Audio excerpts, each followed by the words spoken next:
Salas from Vantage Point Counseling, and today I'm going to be talking about bullshit. And I'm also going to be talking about how it doesn't necessarily do that effective of a job helping you cope with anxiety and helping you have the connections that you want to have.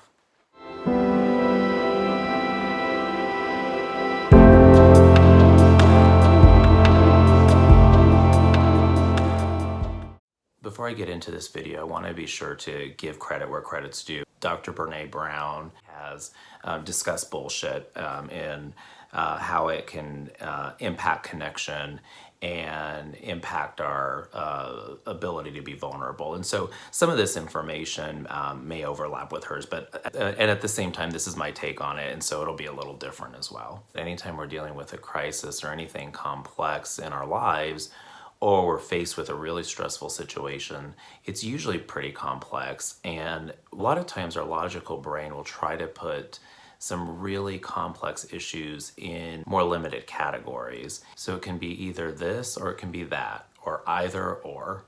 It can never be and.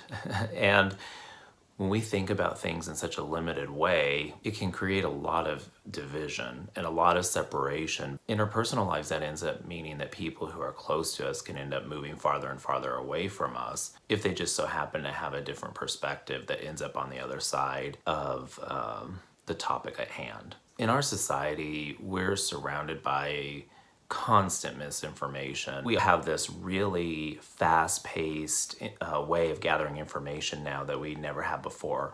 In a lot of ways, I'm talking about social media and I'm talking about news, but I'm also talking about if you find something out in your personal life about someone you love. What we'll do when we have tidbits of information is we'll try to piece those things together and make some kind of cohesive story that makes sense to us.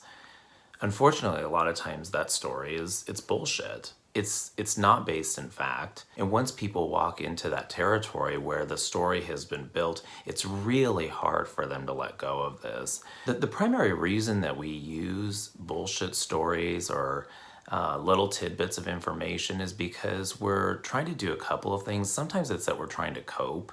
Sometimes it's that we're trying to protect ourselves from vulnerability of asking or opening our own emotional insecurities or feelings up to someone else. Although bullshit is used to help us cope, and it's often used as a way of keeping us out of vulnerability, the reality always catches up to us. Sometimes we could build a whole fort out of the stories that we make about other people and try to keep us protected with the illusion that that's always going to keep us that protected, but it rarely works out that way.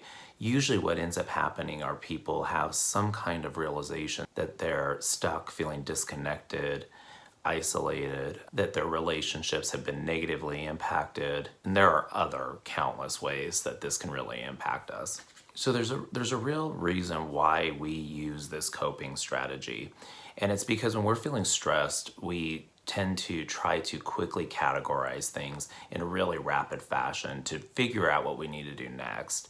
There are obviously some really dangerous situations where those quick decisions are really needed. However, it can also prevent us from looking deeper and taking our time to really contend with the emotions that we're dealing with.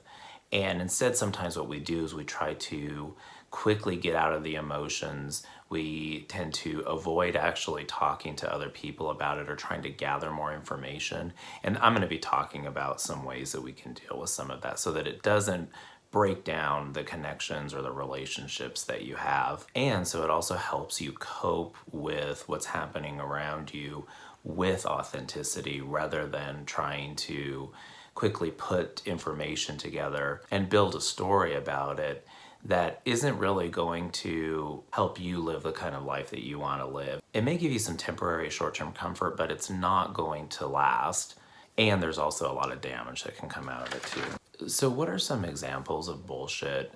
A lot of it can be based on rumor and gossip, and it can be based on hearing tidbits of information and thinking that something's behind the scenes. When I work with couples, a lot of the narratives that are built about partners are actually based on bullshit. So what I really do to try to get couples to start opening some of those lines up is to share what that assumption was and have the other person discuss what parts of that story are not true.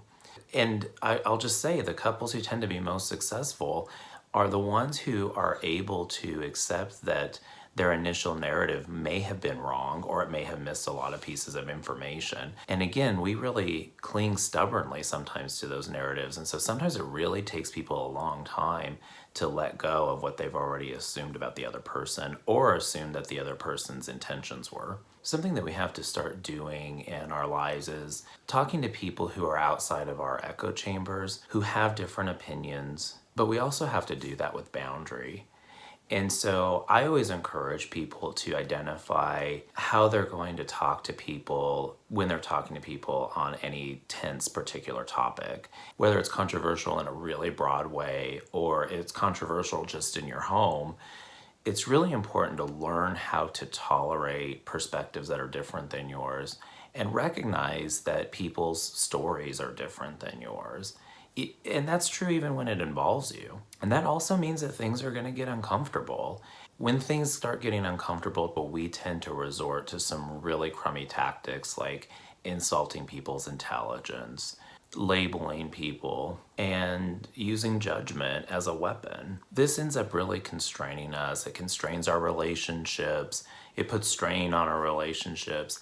And it really keeps us from just being ourselves because we're less likely to open up about those stories, because when we do, the truth is a lot of those things are going to be broken down and the conspiracy theory that you built is more likely to be shattered. And again, we cling to them because they give us the illusion of safety and sometimes even security. We've got, 4 basic human emotions: contentment, anxiety, anger, and sadness. And we try to live our lives like we should really only have one of those, yet we have all 4 of those columns of emotions. And those can even be broken down into more specific feelings. And they're all valid. And we have to learn to build a relationship with them without getting stuck in them, obviously. And one of the ways that we do that is by tolerating things, but also opening up lines of discussion that we wouldn't have had before. So it's really important to learn to progressively kind of tolerate those emotions for what they are. They're communicating information about us. As we're learning to tolerate those emotions, we have to be very conscientious about them as well, because a lot of times those are the things that fuel the bullshit building that we can end up doing. I mean, just think about it. If you have anxiety about talking to somebody, you're likely to have a narrative that's already built around that. And in that narrative, you can have all kinds of information that you've put together, and only some of it may be based on actual fact. So as you hear, this is going to be tough. And what I suggest you do is don't go it alone. Have somebody that you can talk to about what you're feeling, what you're struggling with. At the same time, also have people in your life who are going to challenge you a little bit, who aren't going to necessarily just make you feel comfortable about the, BS stories that you've built. Instead, they're going to kind of push you a little bit to start challenging some of those things. As you're doing that, it's really important to be very clear on your boundaries and identifying those things that are things that you're willing to negotiate, things that you're willing to have bigger, broader discussions about and be open-minded about, versus those things where you're just really going to have to shut the door because they're dangerous, abusive, harmful to you. And so it is important that you have a pretty clear sense of boundaries when you're practicing challenging the narratives that have already been built. I want to have a little disclaimer with that too. If you've been in abusive relationships, you've been betrayed or cheated on, or have a lot of relational trauma in your life, it can be really confusing to differentiate the BS from reality. And that's usually a big part of trauma work with people who are dealing with betrayal and trauma in that kind of a way. I mean, that's the essence of gaslighting, really, isn't it?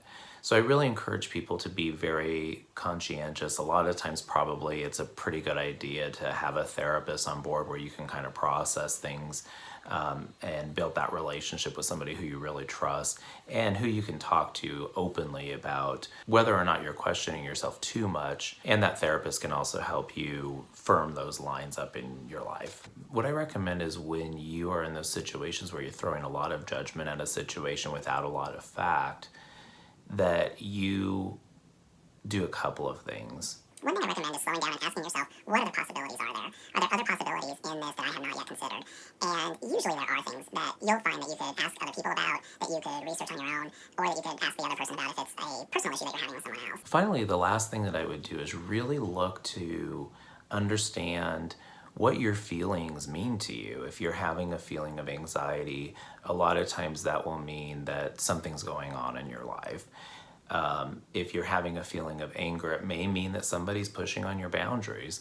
And if it's resentment, for example, you might not be communicating those boundaries. And so when you start to learn about your feelings and build up a tolerance to them, you can also use that as a tool to figure out what you're going to do to further build those relationships with other people and build the kinds of connections that you want to have. So that's it. That's my thing on bullshit today. And I want you to figure out where in your life you may be building conspiracy theories about other people, about their assumptions, about what they think about you, or where you're building assumptions about whole groups of people and quickly overclassifying rather than asking questions and trying to dig deeper into the issue. Thank you for listening, and if I didn't put anything in this, and I probably did not because it's a very complex issue, please feel free to leave a comment, and also don't forget to like and subscribe. Thank you so much.